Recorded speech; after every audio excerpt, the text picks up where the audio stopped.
Okay. Hello, everybody, and welcome. We've got our first artist talk for ages. I feel like I haven't been chatting very often. We will unfortunately have a bit of a problem with our Facebook, so we're going to record now and then put that live late. Well, not live, but send the recording to Facebook afterwards. We're just having a bit of trouble getting into there. We're very excited to have Mark Forbes on the floor or on the camera, so to speak. But first and foremost, I just would like to acknowledge the country that I sit in is the Gubbi Gubbi and Yinabara peoples of the Sunshine Coast and the hinterland. Extraordinary country that I know is still very connected to the first singers, dancers, artists, sharers of culture, and I know that the country is still very much connected to them. We recognise and acknowledge the elders that have unfortunately passed, the ones that are here now and still walking alongside us and sharing this amazing country that we call home. Mark is coming from Melbourne, in fact, I think. People probably know Mark. He is best known for his considered and atmospheric documentary photography of urban landscapes and interiors. He employs film, and I was just saying to Mark before, we might have to explain what that is, because there might be a whole group of audience who don't understand when we say he uses film as his medium of choice for personal documentary work, using predominantly the traditional medium format camera. And I think he'll show us maybe a show and tell of that. His approach to photography comes from that underlying fascination with people and the interaction with their environment.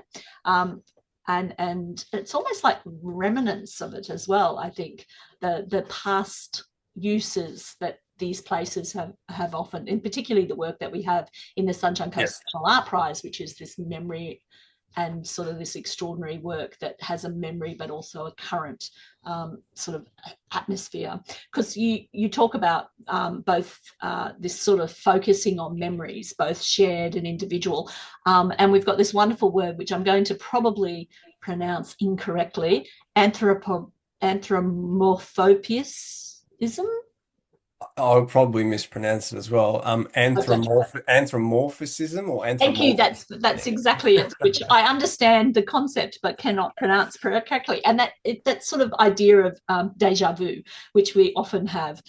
You have an uncanny knack of bringing the personality to the ordinary, which I think is amazing. Marx has a debut monograph, Collected Memories, which was published by the German publisher in 2023. This book was shortlisted finalist as Photo 2024 for the Australian and New Zealand Photo Book of the Year. It's a beautiful publication. If you get a chance, definitely purchase one, or definitely go online and have a look at it and then purchase one. His photographs have been exhibited widely throughout Australia and overseas, and he's been the winner and finalist in many renowned art prizes, and his limited edition prints and books are held in public and private collections in Australia and internationally. So welcome, Mark. That was big and long and torturous, but can I say that I love your work. I've seen your work quite often, but we were so excited to have it as one of the finalists in the Sunshine Coast National Art Prize. It's a spectacular work. If you haven't seen it, that's really unfortunate. You need to either go to our website or actually come into the gallery, because seeing a work in the flesh is always something different. And it's such a beautiful work. That sense of memory is still very predominant in the piece, and there's a sadness and interesting. I did a walk and talk with our volunteers on Monday so that they could have, me doing lots of blah, blah, blah, blah, blah, and they could take elements of it and then be able to add that to their welcome to our visitors when they come on the floor. And so many people talked about how that reminded them of going to see, that veranda going into their grandmother's house, or, that era of those houses is very beautiful. We do have questions. And I talk fast, so tell me to slow down if it gets a little bit too fast. So I guess one, how and when did you first become interested in art, Mark? Thank you for the introduction, Joe, and thank you for having me on the chat, No first of problem. all. It's funny because I didn't study art at all. I'm completely self-taught. Ah, Yeah, I'm okay, self-taught. wow. And in Um, film, do you want to yeah, explain yeah, that? Why do you went down that path? Yeah, we can talk about that. But I'll go to your first question first, Yeah. I suppose. So, yeah, I taught myself. And I think, and it's funny, my wife actually studied art in year 11 and 12 at school. So I was like, always looking from the outside at that, and was a little thought Yeah. it was very interesting. And then we went on a trip around Europe in our early 20s, and I'll tell you how old I am actually. Well, you'll be able to figure it out. But at that time, when we were going through the airport, film cameras were still a thing. So we Yes. actually bought a film camera. Oh, lovely. And then we traveled around for about 8 weeks, Europe and America and whatever else. And yeah, and it was during that experience that I started properly sort of taking photography, I guess, seriously. Yeah. The first sort of concept of it. So yeah, it was really just the love of travel and using photography as a medium to document things was my first experience with it, and my yeah, and where all that sort of enjoyment stemmed from. So yeah, that was when I first became interested in it, and then I think over time it was just really an evolution in terms of, um, I guess, inspiration coming from various different things, like from music or from cinema or from paintings. And I Ah, didn't really actually start looking at other photographers' work until probably not that long ago. I was sort of just working away, and I guess it was through the advent of social media and getting involved there that I started to, I guess, review other photographers' work, and then now I've got a whole book collection of other photographers. So I think there's been various inspirations that have, sort of yeah. come along the journey. Yeah. But can I say that back in the day, everybody went with their little camera and did lots of photographing of places they went, then sent it to, Target or somewhere and got their, packet of photos, which now sit in a drawer or in the back of a cupboard, 35 glimpses of travels that have happened. It's another step to then make True. that decision to share that in a wider sense. And I'd imagine your work is very now you have a very editorial sort of sense when you're looking at a work and looking at a place or a space that you then decide to make into an art piece as such. Would that be right? Yeah, yeah, that's true. So yeah, I guess there's in terms of how I visualize a scene, or I look at a space that I want to photograph, and what I'm drawn to and inspired to photograph, it's very often ordinary places or Mm, places that may be overlooked by people. And it's just my take on that and my wanting to capture that scene in a very specific way and capture the emotionality of it there and then show people. And then people will be like, oh, but that's a place that I walk past every day. Or I would have walked past and completely ignored, but not I see something. how it's been framed. So for me, that's the interesting aspect of it. And it's funny, like, I've gone traveling to, quite a few places, and you see everyone taking a certain photo. But for me, if I stand in that same spot and look in a different direction, I'll be the where you were taking the photo, but I'm just looking at something else. So The it's just forgotten it's a different take on something, I suppose. Yeah, Yeah. so those forgotten vistas, those forgotten Eiffel Towers that sit in the back of the alleyways and the crumbling walls, because the work is called Crumbling, and it was 2023, and it would be something that most people would like go past and go, oh, they've just let that house just fall to pieces, and yet you look at it and go, oh, look at that sense of memory and loss and nature taking over and all of those really underpinning things. Did you ever like I did do study, and one of the loves that I did get to do was 6 months you got to do everything, and one of them was dark room, and Oh, we got to actually develop. When we talk about film, all of those people out there that may not know, that's actually negatives, and it's actually taking an image using the old format negative. And so I used to love that idea of developing my own, and it was always only black and white because you to do color was extraordinarily hard, yeah. and that sense of seeing it come through on the paper. Did you ever get to do that, or was it So most no, so it's funny you say that. So my wife did a little bit of I guess darkroom based photography. yeah, I yeah, I've never done any darkroom developing myself. I've got a little bit of a sensitivity to chemicals and stuff, so I've been suggested to avoid it.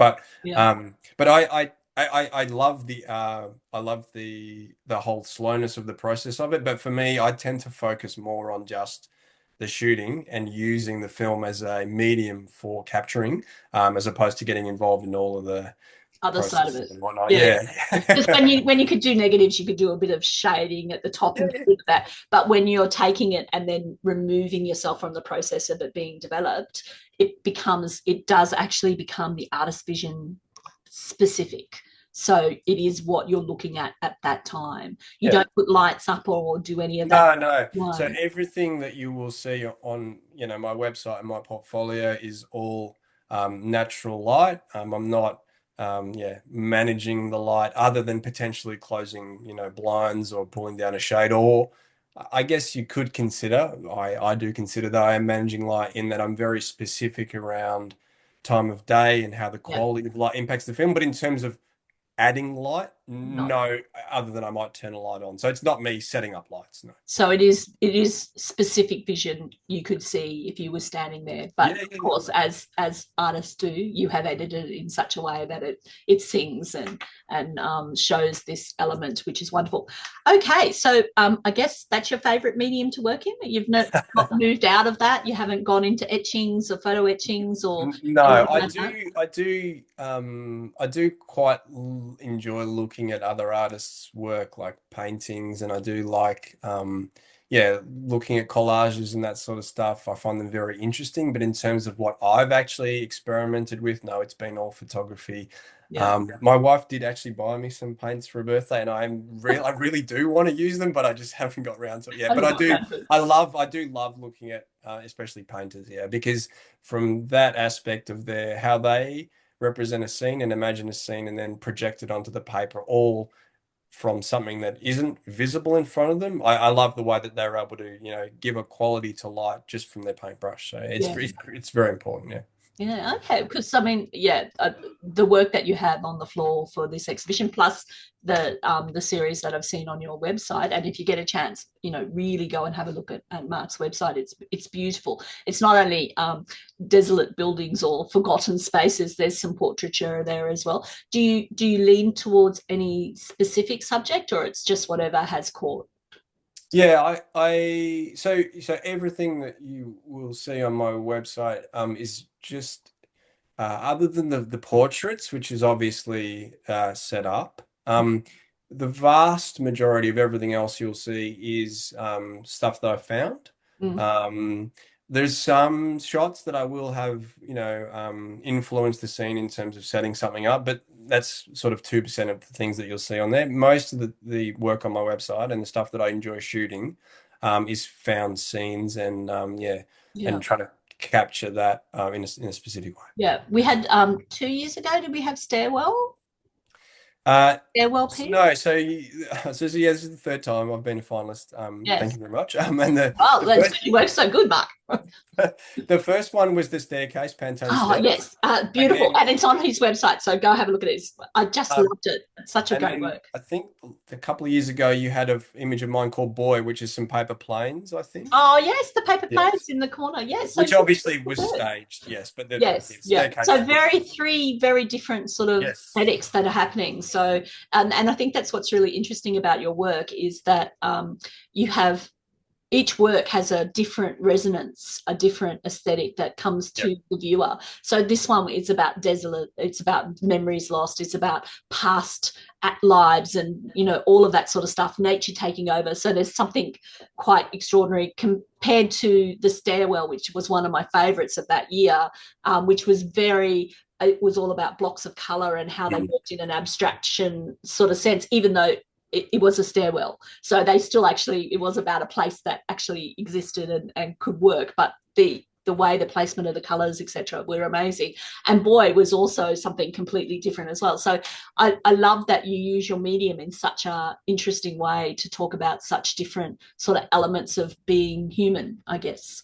Yeah, And thanks. I don't know if that's what you aim Yeah, for. yeah, that's it. I mean, yes, I think that, and just to go on to that point, people often ask me, they say the first reaction is, "Oh, but where's the people in the photo?" Yeah, And I say to them, they "Well, were there, if you not look at now. that chair, Yeah, that's a person, or if you look at the scene, there's someone walked down the staircase and they've just gone, and you can hopefully feel that. So I want the photos to feel, connect with people emotionally and feel that human presence in the scene without there needing to be an explicit person. Yet the anthropomorphism of the chair will give you the feeling of the fact that there's someone present there. Or Yeah. just been there, or just left, or Yeah. just stepped out of frame, all of those wonderful things.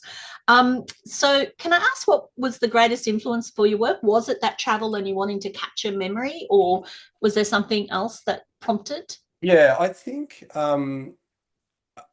in terms of influence, yeah, I've been very fortunate to do a lot of travel in my life, primarily Lucky. because of my parents moving around countries very often. Yes. So that allowed us to travel widely, which I think gives me a real appreciation of when I'm overseas, looking for, I guess, trying to feel a connection to a place more so than just simply Going tourist through style it. photos. Yeah, the run of the mill things that someone might want to Instagram. Yeah. So I think travel has definitely influenced me, but I think um, I also have an affinity. I listen to lots and lots and lots of music, and I think Ah, music that I listen to wow. definitely impacts my photos emotionally. Yeah. And I think that the third overriding factor, which is clearly in there, is this my personality and my soul in the photos, because at the end of the day, when you look at the photos, they are little pieces of me and how I've interpreted something. So I think, yeah, there's various things at play, but I think, yeah, definitely travel and music and obviously my personality coming through. Yeah. I like the idea that music is part of it. So you have something from these extraordinary photos, and then you look at Pollock, who did, fabulous to music and flashed everything around. So there's a music can influence so amazingly. And the other thing that I really am interested in, because you don't light your areas, or you rely on that natural light. It's interesting because light is so different depending on what country you're in, and in Australia, it's even Mm. dependent on what state you're in, because you have a blue or a yellow or an Yep. orange. And so that is something that I find really interesting, in that you have to take that into account when you are looking, because the work we have, I would say, was down south, not up here, because the light in it is too um, quiet, or not as yellow, or Uh, would I be wrong? would you be disappointed if I told you it was actually taken in Portugal? Ah, well, no, but you see, that's the same thing. It's that darker tone. She says as she digs herself out of her hole. But but the light is different. So Yes. light can change the whole way you read something. And I find it interesting in, lots of people talk about photography as being just documenting of a place or a documenting of a moment, but it's not. I think the artist brings so much to that. Why do you decide to take a photo of this veranda that's crumbling, and this loss of, there's that is very specific, versus the here's the Eiffel Tower, here's the, Yeah. I think, and I think there's an element of you in everything that you have taken and show, which is really lovely. Can I ask what you would describe as your most memorable moment of your career so far? Um, Yeah, I think a couple of things stand out to me. I think the first one is publishing the book, which I can quickly throw up in my hand next to me Yes. here. So Yep. yeah, I published this in late 2023, and it took me 5 years to photograph all the images in the book. So I tend to yeah, I do things very slowly when it comes to artistic practice, and I think for me the essence of time is something that's very important, and it sort of plays into the work. So I think, yeah, spending the time to pull that together and get the book released was really significant for me. And I was very fortunate to be able to, I guess, launch it at Photo Paris in 2023, which is Nice. Yes. it's significant. Like it's an incredible photo event. So I think, yeah, the book's number one, and probably the other one would be I had the opportunity to do a solo exhibition by invite last year in Korea. Oh, wow. And so the Lovely. gallery just reached out to me, out of the blue on the email and said, "Hey, Mark, they'd never shown photographers before. They'd been a gallery for 10 years. They'd always shown paintings and Yeah, sculptures, yeah. and yeah, they wanted to branch into photography, and the curator and the owner both." independently happened to find and like my work. So then for them to reach out to me and offer me a solo exhibition was, yeah, it was incredible. It was lovely. Extraordinary. That's amazing. And interestingly, culturally very different. Have a Yes. very Eurocentric aesthetic, I would suggest, from your I think, background. yeah, European or American Yeah, potentially. yeah, that sort of. So it's lovely to see them expand into something that is very culturally different from their community, which is really Yeah. lovely. Even though obviously your work is nationally sort of and internationally standard, but that's a really nice thing. It would have been lovely to see what the reactions of the audiences were, who flown through. Did it sell? Was it lots Yeah, of yeah, no, fame? yeah, we sold quite a few prints. It was Oh, that's fantastic, lovely. I went over there and did artist talks, and there Oh, was nice. the local paper and the National Photography magazine interviewed me, which was amazing. But for me, the most interesting thing that you said just then was their reaction to it. So Yeah. I speak no Korean at all, and so for the opening and stuff, there's like Workshops would have been hard, I would yeah, suspect. there was like the 30 people are there for the opening, and Yeah.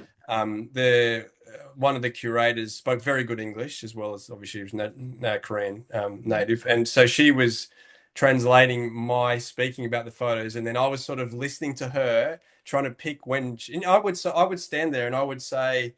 She would say, just talk about the print mark. So I would Yeah. talk for sort of 2 or 3 minutes. I said, do you want me to stop? And she goes, no, no. I was watching, and she would write down sort of literally 5 or 10 words on a bit of paper, and then she would proceed to monologue what I said Ah, based off that for about the same 2 or 3 minutes. So just watching the people react to me knowing what she was sort of saying as she sort of went through it was yeah, yeah, it yeah. was lovely to get that sort of visual reaction from people, and but me having no idea, but also What was having a bit being of an said? idea. Hoping she was actually Yeah, translating correctly.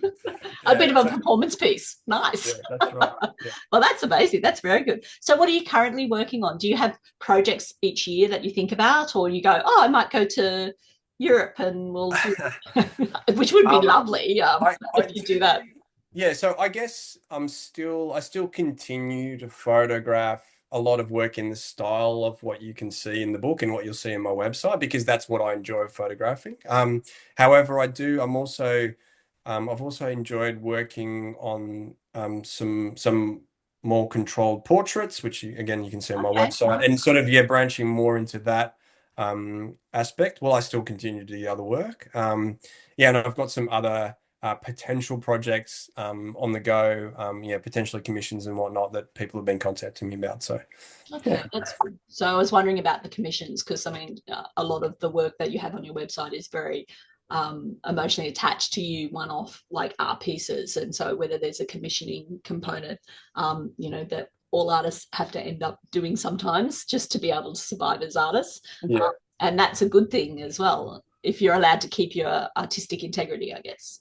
What one thing that I'm very fortunate is, in terms of how I work as well, is that I'm represented by a UK based photographic agency, and it's not and the way that they work is they have access to my photo archive, so I will shoot the sort of things that I always shoot, and I'll upload them, and then Yeah. across time they will get briefs in from their clients, and they work with it's big companies, and they will sort of come back and say, right, we want do you have all the photographers in their stable? Do you have photos from Venice and New York along the themes of XYZ? And then I will just send a photo that I took 3 years ago. Nice. And if the stars align, then they will be able to use and license that work. So that's a really nice way to be able to work in a Yeah. different style, I suppose. Yeah. Yeah, no, that's really good. And we know that works can talk across a lot of subjects, a lot of things. So Yeah. that's the really nice part about them. So I'm just keeping an eye on the time. We're doing really well. I mustn't be talking as much as usual because I usually go blah, blah, blah. What is the one piece of advice that has stuck with you that you would share on? Um, I'll give you two. I can't do one. So I think one piece of advice that someone else gave me, actually, funnily enough, this would have been, and it has been the most significant thing that has influenced my style of photography. And I'm going to say it was probably about 15 years ago. And a very long time ago, I shot the occasional wedding. And I shot a few for another photographer. And this was the first one I'd shot for her, and it was, I think it could have been the first one I'd done full stop. And Mm. she got the photos back, and she made a comment. I said, "How were they?" In general, she was very pleased, but she made a comment about how in certain photos there was like a TV or a screen or a tree Oh growing out of man. someone's head, like a classic Yeah, yeah, yeah, photography mistake. But I yeah, was so busy that I wasn't focused on it. And yeah, she said, just all she said was just keep an eye on your backgrounds. And I religiously have taken this to heart in the way that I approach a photo, in that now I don't, let's say I'm taking a picture of you. yeah, The first thing I'd look at is not you, it's everything else behind you.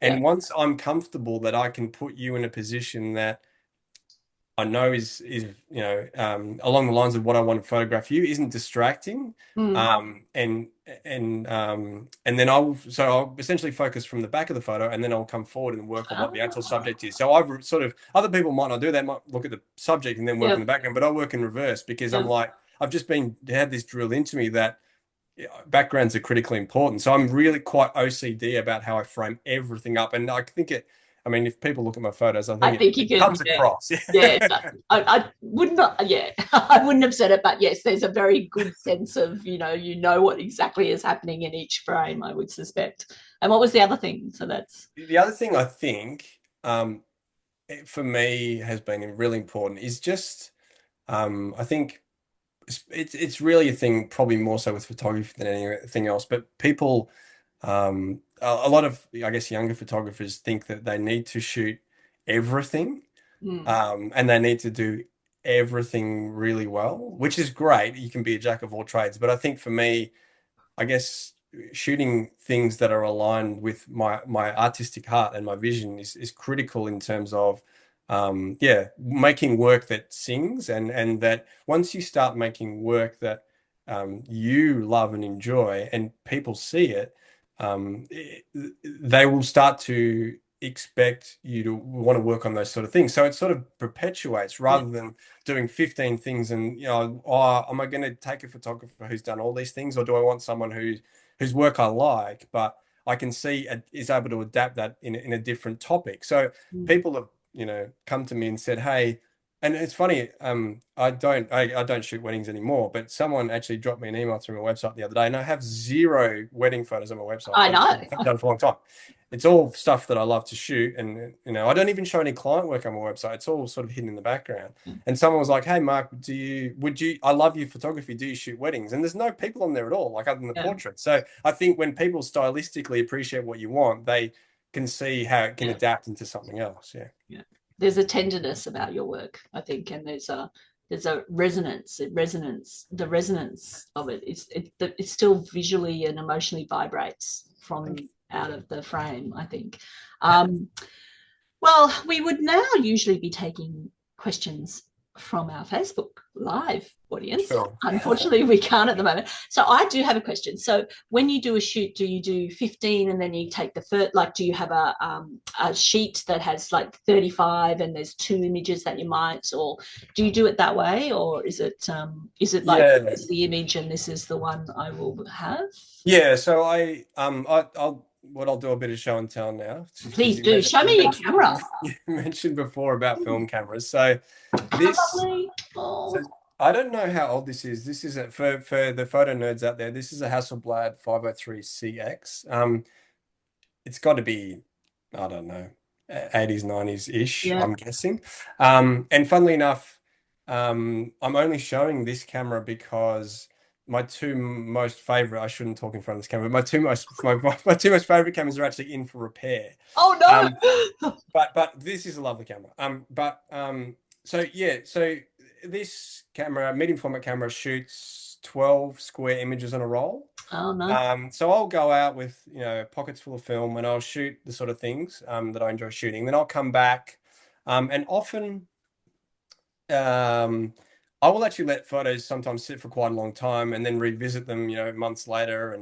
And, so I like things to sort of, I guess, bubble up to the surface over a while. And it's funny, sometimes I will go back and look at photos. And actually, one of the photos that made it into my book, initially when I looked at the photo, I was like, oh, that's a B image. It's not one of my favorites. And I Yeah. showed other images from the same screen, on my website and whatever else. And Yeah. then one day I was literally a year and a half later, I was sort of scrolling through my archive and I was like, oh, this photo struck me when I was like, oh, this actually feels a lot stronger than I thought it was in the first instance. And that actually was one of the 50 images that made into the book. So I think allowing things to sit over time. But if I'm heading out and I'm coming back from a shoot, yeah, I try and get, sort of 40-50% of my shots as being ones that I'm really like, and then maybe sort of one per role. So 10% might be a genuine keeper. And then if I'm going into a book, it'll be something that's happened across a very long period of Yeah. time. And then you're really sort of filtering really hard and culling really hard to get to the ones that you really want to work with. Yeah. So, So you yeah. get negative sheets. You don't print everything, obviously. No, so yeah, so the way that I I'm work. explaining for all the ones that do it on their phone. So, Yeah, yeah. So the way that I work, I'm just seeing if I've got a film roll around here. One sec. so if you were doing your own film, you used to have a little bag that you would put your negative roll in a bag and keep it light tight until you got to your studio. I remember that, and you then would put it in. You'd have your hand in the bag, putting it into the container to get it into its process bath to start the negative processing. So you Yeah. don't have to do that, obviously, but No, no. So yeah, so basically, I come home, all the rolls are shot, and then I actually either drop them to my lab, or I stick them in the mail. My lab gets them, they develop them, they then give me working scans. So okay, TIFFs, they then they come through on Dropbox, and I download them, and then I go and collect my negatives later, and I archive all of my negatives. yeah, And that then. date, Yeah, I'm date and very. area and all of that stuff. Yeah, yeah. For me, that's a really important part. And one of the enjoying aspects of shooting film is the actual tangibility of the negative. Yeah, So that's part of the process for me, and documenting it and keeping it properly. yeah. And another reason I do that is because the working level negatives that I get are only big enough to print, Poster size or yeah, yeah, yeah, A4, yeah, A3-ish. But I really appreciate printing my work large, yeah. often above a meter big. And to do that, the select images that I decide that I'm actually going to print large, I will then get that negative and get it rescanned in a really high resolution scan. Right. And then I'll be able to print that as large as I really want to Yeah. go to. And So that's the joy of film, people. yeah, yeah, yeah, The joy of a exactly. negative film. Yeah. Yeah. Yeah. So, Oh, yeah. And wow. that's part of the reason why I actually shoot these larger medium format cameras as opposed to 35 mil. And I do have 35 mil cameras that I shoot, but the larger negative just gives you the ability to then print larger, and it has more inherent detail and more tones, and Yeah. yeah, the way that it treats the light is different because you've just got more area to capture it on. So Fabulous. Well, it is now after 12:30. Do you have anything else that you'd like to share? So what's your next big project? Did we answer that? yeah, so Or is I it guess under no. wraps? So I was contacted actually earlier in the year, a few months ago, by someone else in Korea, different gallery who's potentially Oh, interested nice. in a commission there. So I'm in the early stages of talking through that with them. And then yeah, obviously yeah, there's I think I'm a finalist in the Gosford Art Prize. Oh, lovely. So I guess fingers crossed on those sort of things. But it's that's all to the side. It's for me, it's more just continuing what I enjoy shooting. Yeah, continuing to share the book and chat to people about that. Yeah, and then work on the portrait series that I mentioned before as well. Yeah. Oh, that's good. I did actually just have a question in my head, and I thought, oh, I must ask you. What was it? What was it? What was it? It was a very important one. Nope, it's gone out of my head. Damn it! I hate it when that happens because it was like, oh, I must ask Mark. So everybody, obviously, Mark's work is one of the 40 finalists in the Sunshine Coast National Art Prize. It's a fabulous show. Hopefully, you're coming up for the art announcement night on the 25th of September if you're able to. Maybe. Maybe I know it's really hard. And it's a great exhibition. So if people haven't come and seen it, please do. You can also go online and vote for your favourite. So it might be Mark's work that you vote for, because that's a nice, just a little bit of money that goes towards goes back to the artist. we're very excited to have your work in, Mark. There's lots of, I think there's like 9 different sort of ideas of photography, but each one is a different one or a Yeah. photographic print. So that's something that is really, the selection committee tries to, mix up the mediums and what's used, which is great. So really, that's about it from us. I have been really, it's a real pleasure to speak to artists. And when we do this, it's always like, well, I'll do the first 2 or 3, and then Nina does some as well, because it's such a joy to chat to artists about how they're making and their thinking, and how they produce these extraordinary works that we then get the pleasure of trying to put in a show and put on the wall. So thank you very much, Mark. And if people do have questions, please pop them into the website or on the Facebook chat. Mark might go back in and have a look and do a bit of a check on them. And if there's anything specific that you're asking him, he's probably the man to ask, and he'll be able to answer it. So thank you very much. Have a great rest of the day, Mark. Is it cold down that way? I was Sunny saying, Melbourne? I think in the pre-chat, I was mentioning that, yeah, the other morning was -1 down here. So I think it's, yeah, Victoria's a bit colder than Queensland. Yeah, although today we were very sad and wet and horrid. But yes, we never quite get down to that. So everybody have a great rest of the day. And thank you so much, Mark. It's such a joy. And I'll look forward to seeing more of your work. And, fingers crossed, you never know. Your luck in the big city. Anyway, all right. Thank Thank you, you. Joe. And have a great rest of the day, everybody. Thanks.